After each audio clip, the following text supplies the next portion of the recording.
Sampai di terakhir di pojokan itu ada kayak suara suara gereman kayak kayak harimau, kayak singa gitu. Itu jelas banget.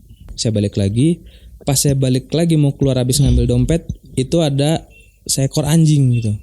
Tapi yang anehnya dari anjing itu buntutnya itu tegak lurus gitu. Saya belum pernah ngelihat buntut anjing yang tegak lurus gitu. Biasanya kan ada yang lingkar sih, ada yang ini kan yang jatuh lemes gitu kan. Halo sekali Lampung Ge, berjumpa lagi dengan saya Sidik Aryono, dan kali ini kita ada di episode Lampung Punya Cerita. Dan pada kali ini kita sudah menghadirkan narasumber yang konon beliau mempunyai cerita mistis tentang suatu tempat yang ada di Bandar Lampung. Mungkin langsung saja kita kenalan dengan abangnya. Ya. Siapa bang namanya? Nama saya Jonathan, biasa dipanggil Jojo. Bang Jojo ya? Iya. Jadi untuk sedikit teman-teman Lampung Geh tahu, Bang Jojo ini kemarin sempat DM melalui Instagram kita. Beliau mempunyai pengalaman mistis di suatu tempat yang ada di Bandar Lampung. Maka beliau kita undang nih untuk menceritakan secara langsung pengalaman lengkapnya tentang tempat itu.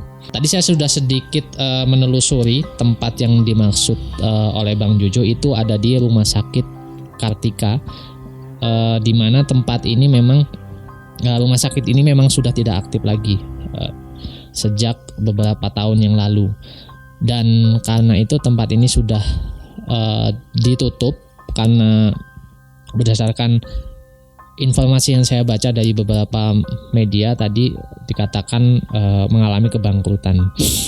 Dan langsung saja Bang Jojo, itu kejadiannya kapan Bang kita? Saya kejadian sekitar 4 atau 3 tahun yang lalu ya, lebih tepatnya 2016-an kalau nggak salah itu. Sekitar 2016. Iya. Itu saya bareng teman-teman saya, itu 5 orang apa 6 orang itu.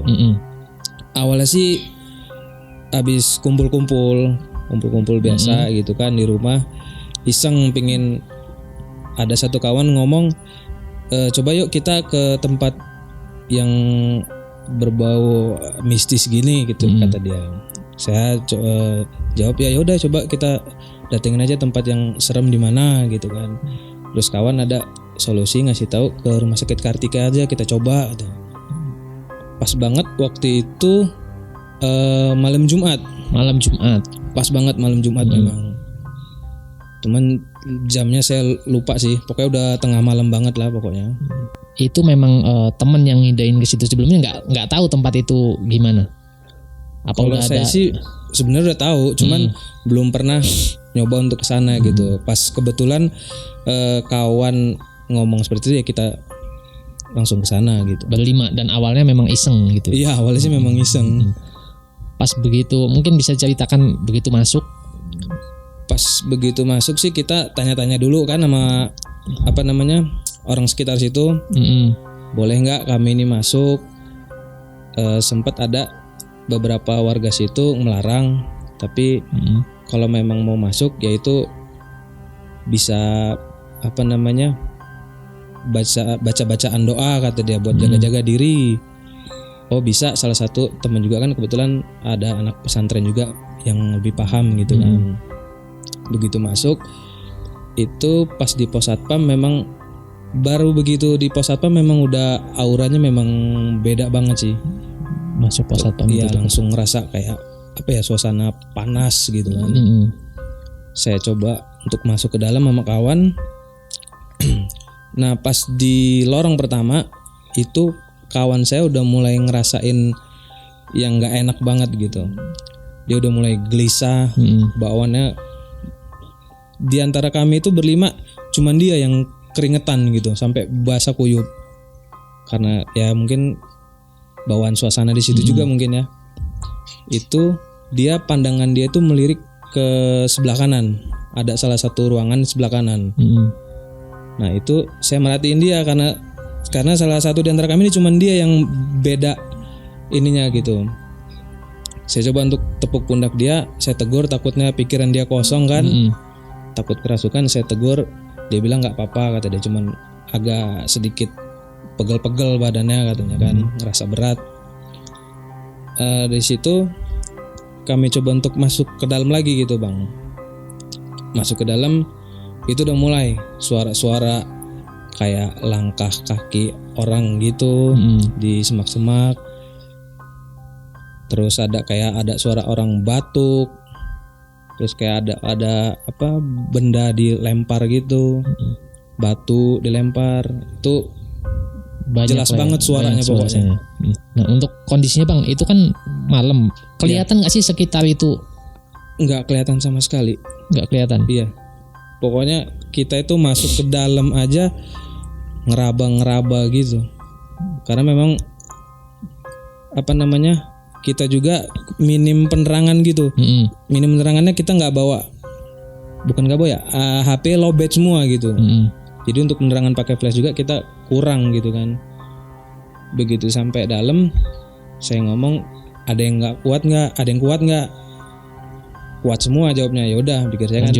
Lanjut pikir saya. Sampai di lorong keempat itu mulai ada suara ayam berkokok gitulah. Di salah satu ruangan. Teman saya yang pertama tadi yang pikiran hampir kosong itu mau nyamperin sumber suara ayam itu. Tapi saya coba untuk tarik gitu, ngelarang. Jangan. Tapi dia tetap sendirian ke situ. Jadi kami ini berlima nih pisah. Saya ngikutin yang kawan ini, yang 3 tetap lanjut. Saya ngomong sama yang 3 teman saya ini, tunggu dulu. Karena memang dia ini jalannya cepet banget gitu, kawan saya ini. Yang satu tadi? Iya, mau ke sumber suara yang ayam ini tadi.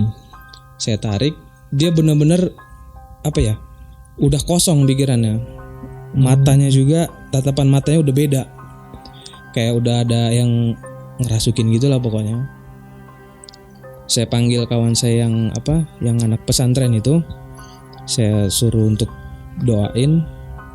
Ya didoain, ya alhamdulillah ya, normal lagi gitu. Walaupun masih sedikit kayak ngebleng gitulah. Terus kita lanjutin lagi sampai di terakhir di pojokan itu ada kayak suara suara gereman kayak kayak harimau, kayak singa gitu. Itu jelas banget. Dari situ kita saya ngomong sama kawan saya yang lain, mau dilanjutin nggak? Ini suaranya jelas banget masalahnya. Kita juga minim peralatan penerangan, kita juga minim persiapan buat masuk ke sini karena kan kita memang iseng-iseng awalnya. Itu. Tapi itu dengar semua suara itu? Jelas banget suaranya. Dan dengar semua kalian berlima itu? Iya, jelas. Kita semua berlima dengar semua. Dari suara ayam berkokok itu, suara gereman harimau itu, sama suara ya orang kaki jalan, kita semua dengar. Yang kita sebenarnya sih saya pribadi waktu itu pingin nerusin gitu, karena kan saya ini ada rasa penasaran kalau tempat-tempat yang kayak gitu. Cuman saya memikirkan kondisi kawan yang satu ini yang nggak mungkin untuk dilanjutin ya. Kita untuk lebih untuk mundur aja keluar gitu. Nah pas kita jalan mau keluar, itu saya ngerasa kayak ada yang kayak ada yang megang pundak saya gitu. Cuma saya untuk ngelawan aja biar nggak dirasukin lah. Kayak ditarik gitu. Iya kayak ditarik gitulah pokoknya. Pokoknya ditahan gitu. Kaki juga agak berat gitu buat jalan. Cuman saya yang ngalamin waktu itu. Pas mau keluar itu teman saya yang ini pingsan. Yang tadi? Yang satu ini tadi itu pingsan langsung. Pas di lorong terakhir, pokoknya pas udah mau keluar, itu tiba-tiba pingsan. Kita gotong kan di depan rumah sakit itu kan ada satu rumah makan. Saya coba bawa ke situ. Saya balik lagi karena ada HP, dompet, bukan HP, sorry. Dompet itu jatuh di situ, dompet dia. Saya balik lagi, pas saya balik lagi mau keluar habis ngambil dompet, itu ada seekor anjing gitu. Yang sebelumnya nggak ada sama sekali. Anjingnya ini lumayan besar, hitam, matanya agak merah-merah dikit gitu. Saya pikir ya memang anjing beneran atau apalah, saya nggak tahu lah ya.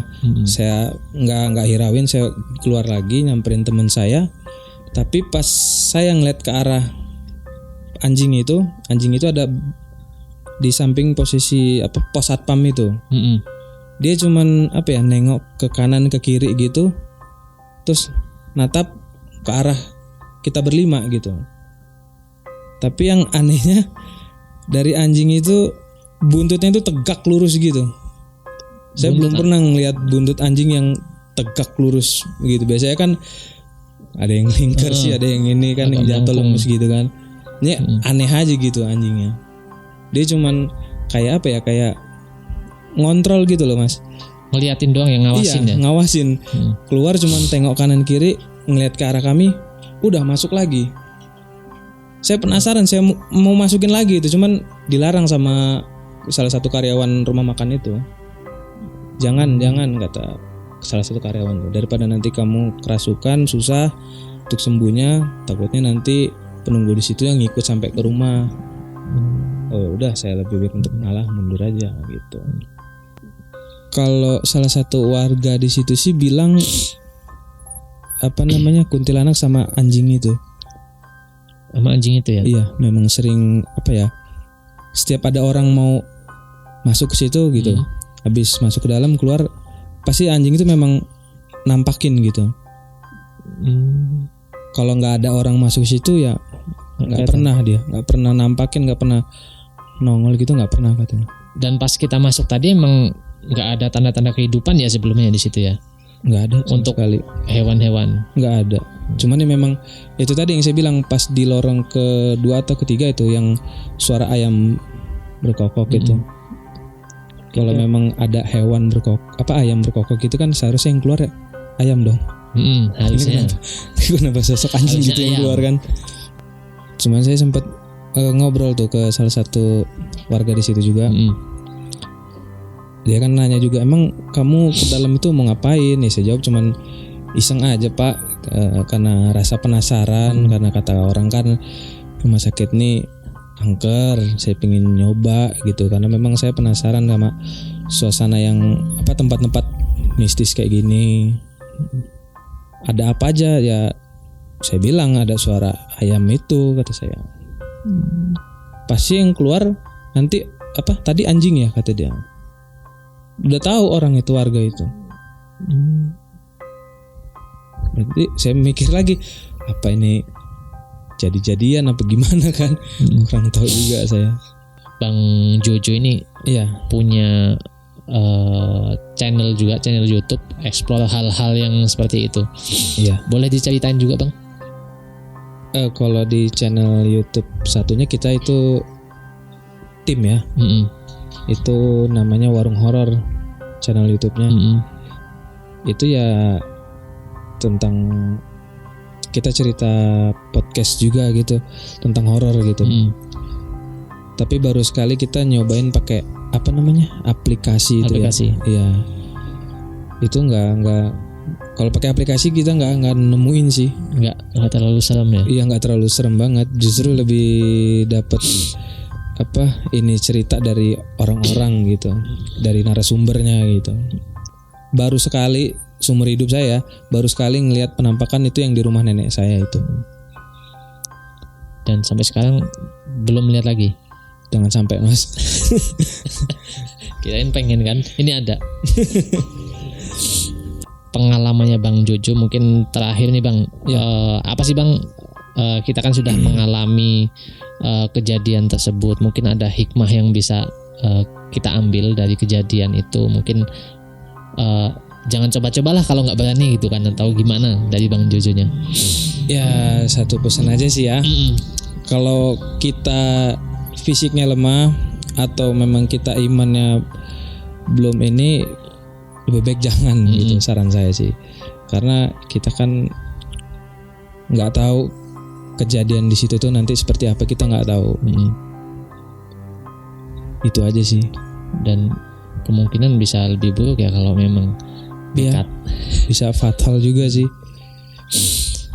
Jadi itu cerita Bang Jojo dan pengalaman misterinya di salah satu tempat di rumah sakit. Jadi mungkin itu cerita kita kali ini. Di segmen Lampung Punya Cerita, untuk kedepannya mungkin kita akan memanggil teman-teman narasumber yang lebih seru lagi untuk permistisan, atau bisa jadi kita akan explore secara langsung di satu tempat yang ada di Bandar Lampung bersama tim Bang Jojo juga di Warung Horor. Boleh. Dan sekian episode Lampung Punya Cerita kali ini. Sekian, terima kasih.